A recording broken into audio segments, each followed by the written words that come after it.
In this tapered flow Floyd's cut, we're creating a soft, shears-driven taper around the perimeter with more length and flow on top. The goal is a clean, wearable cut with movement, not a hard fade.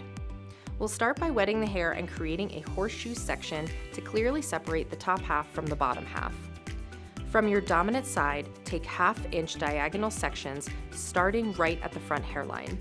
Hold each section at a 45-degree elevation and cut to your desired length. This pulls the hair in a bit tighter around the perimeter while keeping softness. As you move back towards the ear, continue taking diagonal back sections and cutting to the guide.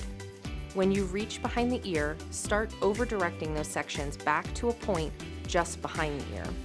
This helps maintain maximum length in the back so you get that flow instead of a hard corner. Repeat the same diagonal back sections and over-direction on the opposite side. Use some freehand shear work around the ears to clean up any overhang and keep the edges soft and natural. Now we'll build the length on the top. At the highest point of the head, take your first guide section for top length. Pull this section off to the side to confirm that the length is where you want it to flow. Continue that guide forward in a center mohawk section. This mohawk section becomes your length guide for both sides.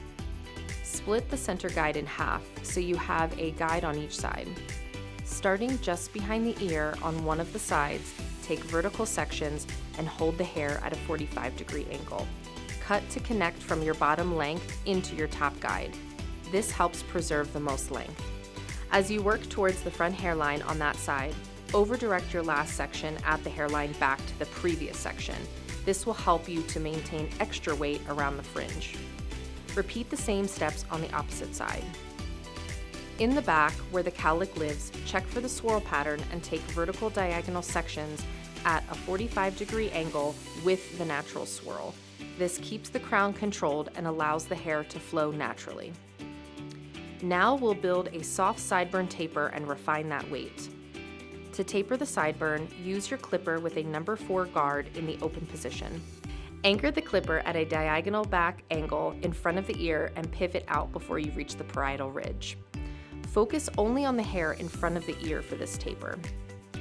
Step down through your shorter guards, the number 3, the number 2, and down to your number 1, pivoting each away slightly lower as you move towards the bottom of the sideburn. This creates a soft, clean taper in front of the ear. You're going to want to do the same thing on the opposite side at the sideburn area. To continue detailing, use your texture shears to point cut into any areas where you see extra weight on the sides or in the back. Work in clean sections and keep your cuts light so you don't create any lines. You can also use a bit of slide cutting with your texture shears in the nape to create more diffusion.